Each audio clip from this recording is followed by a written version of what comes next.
everybody, and welcome to the Baked Alaskan. Today, as you can see, it's a cooking episode. And what you can't see is down here on the table I have some mise en place. And I am going to show you that angle after I talk to you a little bit. Today we're going to be doing a recipe called curried lentils. It's a curry that's not your average curry mix. That's why I think we like it a lot. It's not just curry powder, it's a mix of different spices to make a curry powder, and it's delicious. It's a favorite in our household. It is vegan. You can make it vegetarian, or you can make it meat eater if you want. You can always add meat to anything, I guess. But if you would like to make it vegetarian, I suggest like yogurt or something at the end. But other than that, it's a vegan recipe, so it's friendly for everyone. I'll tell you a little bit about myself. I've been a chef for over 10 years, close to 15, I guess. I went to Western Culinary Institute in Portland, Oregon. It's a Le Cordon Bleu school, and I graduated with a 4.0. I'm very proud of those accomplishments. I wish they counted for more in the real world, but they really don't. Had I known that, I probably wouldn't have worked my butt off, to be honest. But I got the best out of my education, and I know that, so there's no shame in that. After I graduated, I worked for a catering company, all-woman catering company out of Portland, and that was super cool. Then I worked for Cirque du Soleil. No shit, I did. They were in town for a 6 or 8 week run, I can't remember which, and I worked making food and prepping food for the performers and employees of Cirque du Soleil for the run, and I even got to see the show for free, which was really neat. And it was Alegria that was the show. After that, I moved back to London, Ontario, and I worked in fine dining restaurants, mostly small establishments, not national or international brands. In my last job was a restaurant where we made everything from scratch, and I worked there for over 7 years, and then they closed because it was being badly run. So, but anyways, and then I worked for a retirement home, which was hell on earth. Yep. And then I retired, ironically enough.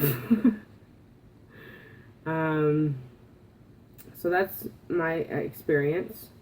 My expertise is probably in Japanese cooking, or I'm also well versed in Italian and French, obviously, because I went to Le Cordon Bleu. And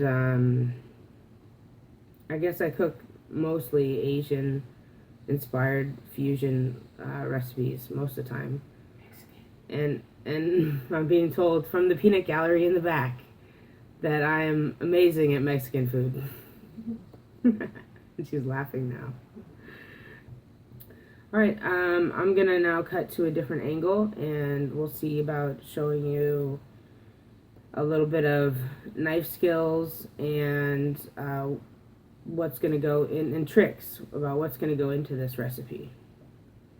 Be right back. So the first thing I'm going to show you is how to sharpen your knife. You will need a steel, and you can get these at any knife store or department store. You don't really need a wonderful one. Mid-grade is probably best for the home cook, and they last pretty much forever. So most people hold the steel like this and go like this and sharpen. It's very unsteady, if you see that. Like I'm just wagging my arm, and I'm holding it tight, and it still wags around. So what I do is I put the steel down on the cutting board, And there's a little, actually, there's a little pokey bit in the bottom for this very reason.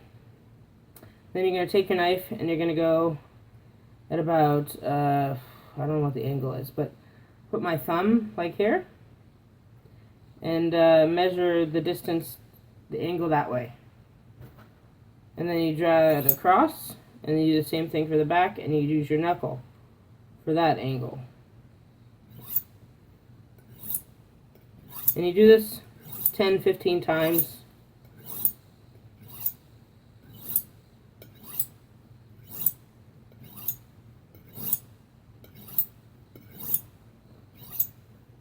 Go as slow as you need to. Just don't do that. You make sure you pull it with authority.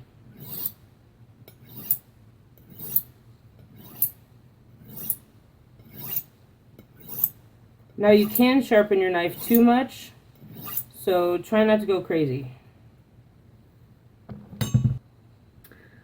Alright, we're back.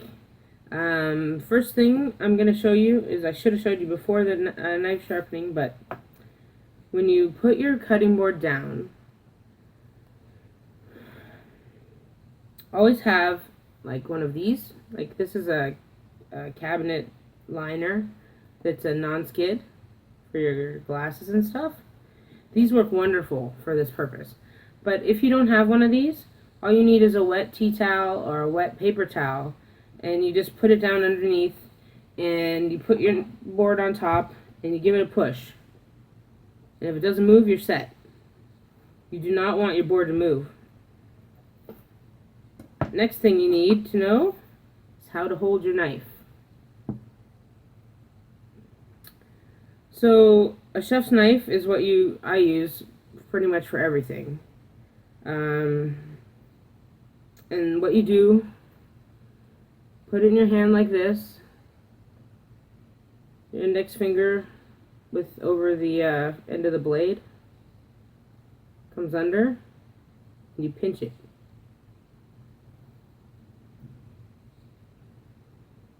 I can't get the other way. So you always have this grip on your knife. You are solid. It's not going anywhere. So solid cutting board, solid grip on your knife. Those are two most important things. I should mention that today I'm sitting down to show you how to preserve your energy if you have an invisible illness or a chronic illness that saps your energy and you can't stand for long periods of time. Try sitting down at your table. Make sure it's appropriate height. If you have to, sit on a book or two, because you need leverage to cut things up. So if you're not tall enough, make sure you're sitting on a phone book or something. Don't laugh, but my stepmom used to do that.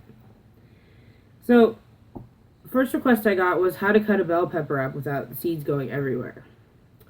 I'm going to give you a spoiler alert. I already started cutting on it the other day because I wanted to use some for a pasta sauce I was making, but I didn't want the whole thing. So what you do, and this isn't how you do it in a restaurant, but this is the best, fastest way to do it, is you cut the sides off. And when I buy peppers, I buy them symmetrical, as symmetrical as I can get because of this very reason. So as you can see, I start with the bottom, and then I cut one side off here, and you can see the seeds are still intact. So what I'm going to do is continue, and you don't want to cut right up to the stem, because as you cut, you'll trim away the pith right here, and it won't all end up on your segment or your slice. So I'll just do these real quick. And then when we get to this point, see, your seeds are all in there. There's none on my board. So you go and you take it right about there. And you're going to cut through the stem. And this is why it's important to have a sharp knife, because you're going to have a problem cutting through that if you don't have a sharp knife. And then you just pop out the stem, and you have that, and this is all garbage. So, to cut this, I'm gonna do like a medium dice.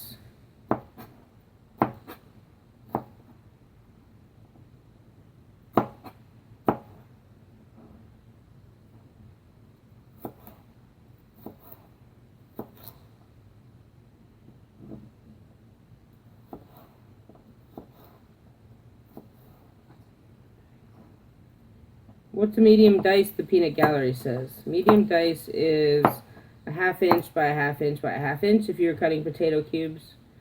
If you're cutting anything else, it's just a 1/2 inch width. So this is pretty close to it, I think. It's been a while, but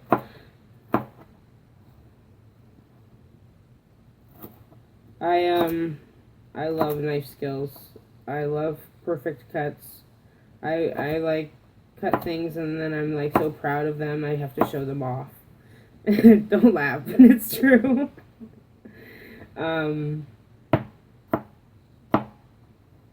So the recipe actually does not call for a bell pepper, but today I thought I'd make an executive decision and show you the bell pepper method and then put what the recipe asks for as well. So it asks for 2 green chilies, so I'm using 1 plus a bell pepper. This, I believe, is an Anaheim chili. And for these chilies, I just take the top right off. And if I had a paring knife, I'd go in here. Well, I would say if you had a paring knife, I'd go in here, but don't do what I'm doing right now. So there you go, it's clean. And if you're sensitive to spicy things, I would recommend wearing gloves when you do this, depending on the pepper that you get. You can use jalapenos, you can use Thai bird chilies if you want it super hot. You can use, I don't know. The only thing I wouldn't use would be like a poblano or something, because that'd be kind of bizarre. But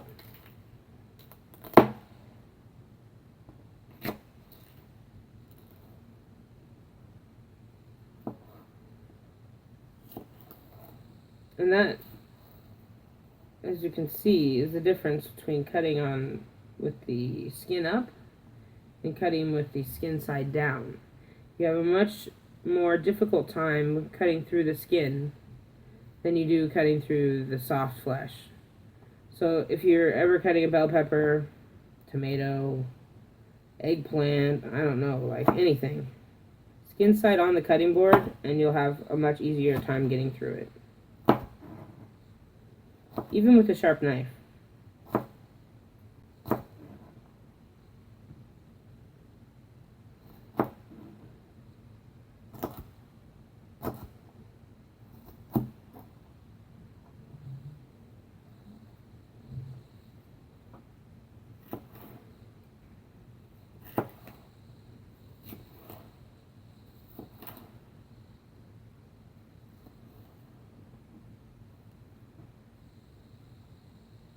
Sometimes if there's a lot of pith on the piece, I'll cut it off because it's kind of a gross texture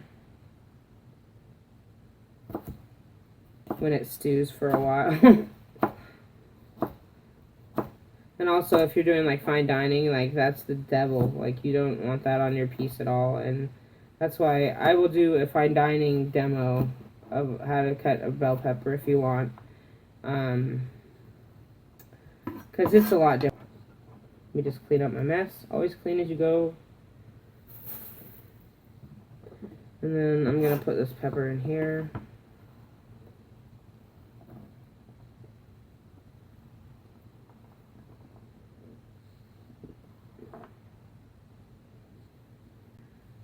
The next thing we have is a gigantic onion, Spanish onion. This recipe calls for 2 onions, but as you can see, this onion is big enough for 2.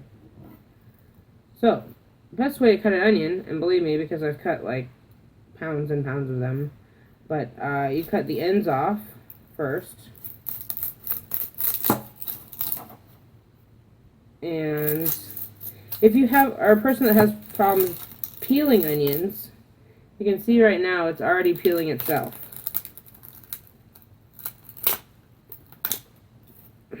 So, now don't be tempted to peel it right this second. Cut it in half. And don't just cut it like this. Make sure you have it on both sides before you slice into it so it doesn't turn on you. Especially when you're sitting down, because you don't have that leverage. Okay. Now that we are in half, you can just grab it and reef it off. Let's set this guy here.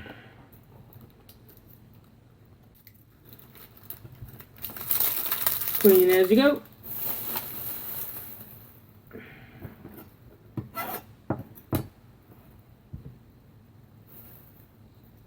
Okay.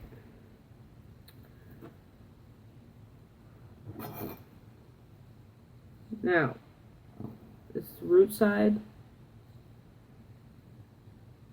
Alright. So you want to go root side down. This is important. This is how to dice an onion. Now this is going to be about medium dice again.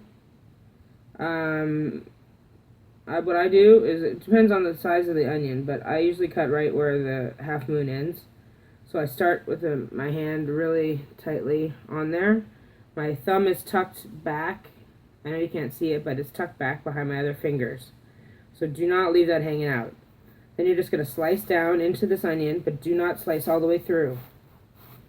Slice to like 1/4 inch from the end. You can see that.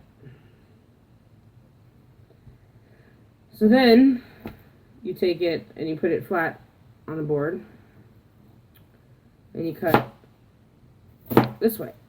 And don't slice through the end either.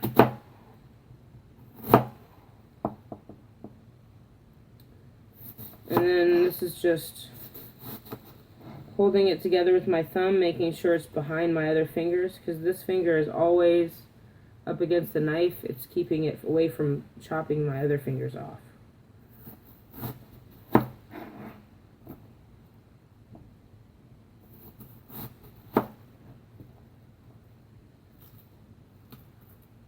And when you get to the end, it gets a little precarious, so be careful. I prefer to do it like this again and go through, but you have to be really careful about your fingertips. And just make sure everything went through. And then, like, you have this. Don't waste this. Just make sure you cut it in the same size, so it's not all weird and it doesn't cook at a different rate of speed, you know? That's really why you cut things well, that you make them pretty, number one.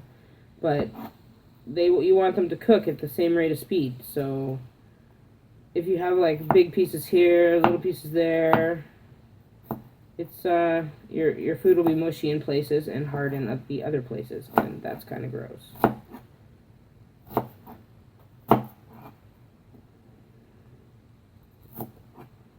All right, we have one more thing to do. Let me get these off. I'm gonna do the rest of this onion later.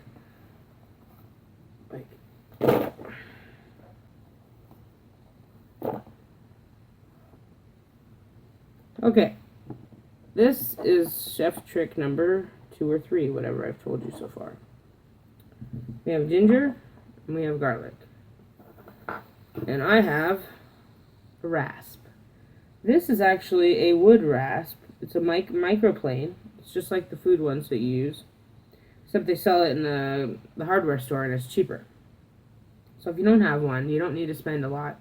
Now, this doesn't have a fancy grip on it, and it does kind of hurt after a while if you do a lot, but if you're a home cook, it doesn't really matter. So instead of mincing, which takes forever and really pulverizes the hell out of your material, I just grate it real quick. And this thing is super sharp, so watch your fingers at the end here.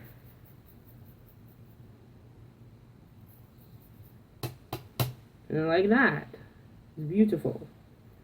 So now with ginger, I don't know if you're familiar with ginger, but we need about this much. Usually you just cut off a piece and go to town on it. Now, you can use a peeler. I don't like to waste my time with another utensil, so I always use my knife for everything. Except for opening cans. That's not cool. So, clean that up.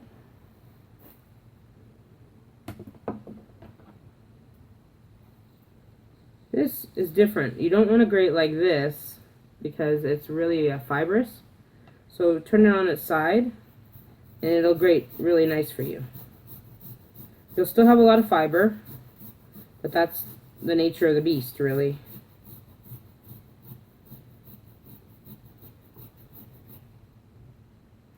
We are now coming to you from the kitchen where we have our mise en place in place. This is how we do it in the big leagues. It makes it so much easier if you have everything divided up like a cooking show and ready to go. So the most important thing to do when you're doing this recipe is get the onions sauteed to the right point and do not burn the garlic. I'll tell you how to do that. So I've got some oil in here, heated up, a couple tablespoons on medium-high heat. And I'm not going to add the garlic right away because garlic is a lot more tender and kind of young compared to onions. And onions can take a lot more heat than garlic can. So you always read recipes that say add your onion and garlic at the same time. And inevitably you end up burning your garlic before your onions are cooked all the way through. So what we're going to do is saute these onions for a few minutes until they're close to translucent. Then we're going to add the garlic and saute for maybe a minute or two longer. And then we'll pick up from there.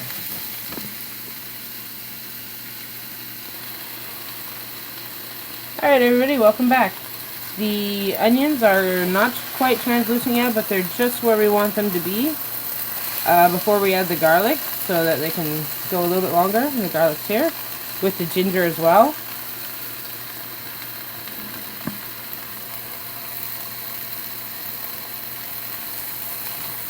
And we're just going to like warm it up. We don't want to get too much heat on it. We just want to take that pungency out of the garlic. That stinging little bit of hell. Oh, if you could smell it in here. We were just discussing the best smell in the kitchen, and I think it's always sauteing onions and garlic. Always. Okay, so we're going to let this go for a minute, and then I'm going to put in these. Actually, we'll put these in now. This is the green pepper and the chile.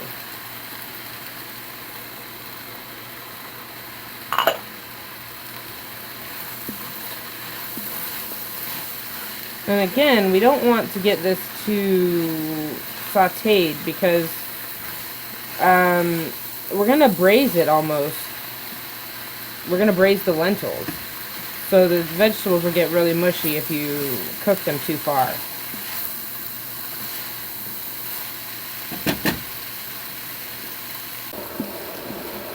Okay, so these are the lentils that have been soaked and rinsed and picked through, so there are no seeds or rocks or anything in there.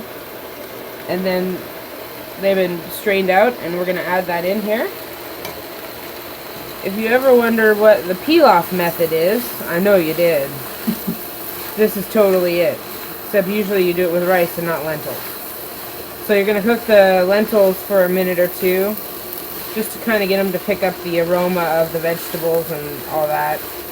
And soften them a touch before we add the tomatoes and some water. And of course, the delicious spice paste. So while this simmers, sautés, we're gonna look at the spice paste. So what we're going to do is, I'll put the list of ingredients down below so you can do that off yourself, but I'm not going to list them off here because it's just... Anyways. A trick to when you're ever adding a lot of spice to a dish like this is that you don't want to get like lumps of spice or clumps of spice in there, or herbs. There's nothing worse. I don't know if you ever had that happen to you, but I wouldn't wish that on you. So a way to avoid that is to boil your kettle. We're going to add a couple tablespoons to this. So right away you'll notice the smell. It'll just be so fragrant. And this activates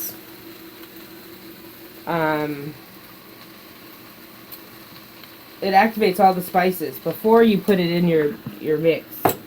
Sorry, we gotta add this can of tomatoes because I hear it.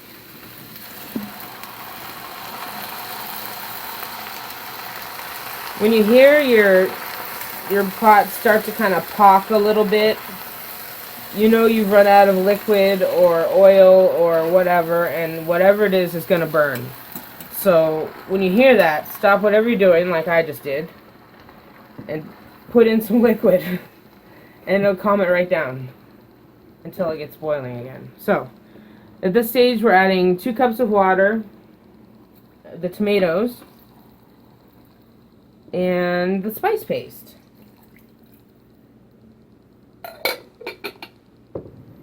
Which is back here. Oh, it smells so good.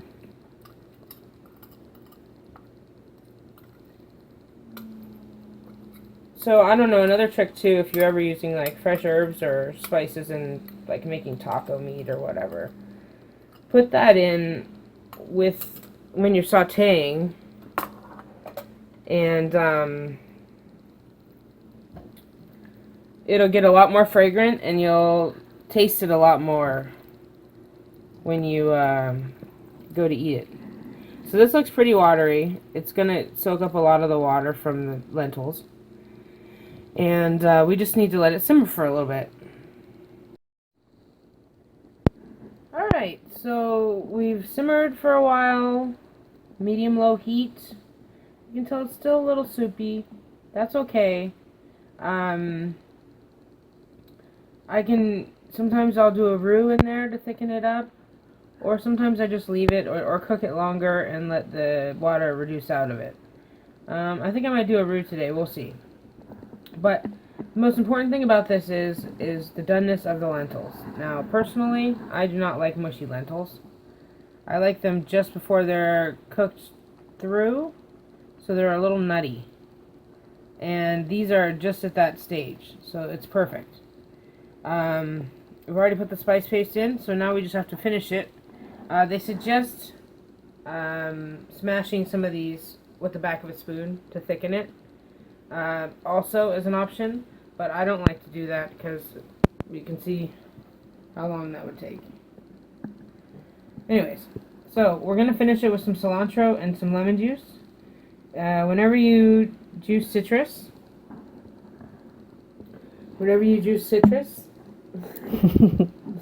always take it and roll your palm on it and push and pull it back. And what you're doing is breaking up all those segments on the inside and squeezing the juice out on the inside, releasing that, so when you cut it open, it's just ready. Now I have my lemon squeezer here.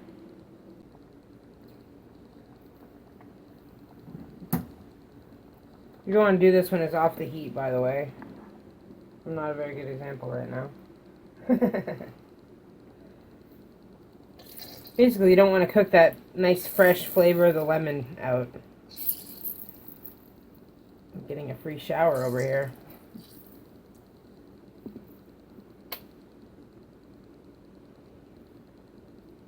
I recommend these, especially if you have kind of weak hands. You really get some leverage on them. and it helps a lot. And cilantro, it's about half a bunch in there.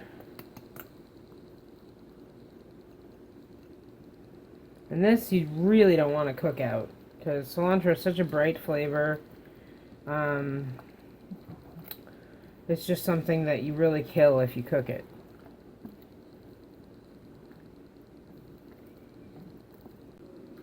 So that's the dish. You can either eat it as a stew, or you can serve it over rice. I recommend jasmine or basmati. Excellent. And if you want a little yogurt on top, if it's too hot, this pepper was pretty mild, so I think it'll be fine. But and if you're vegan, it's ready. Thanks for watching, everybody. If you have any questions, just leave me a message down below, and I'll do my best to answer them. Be well.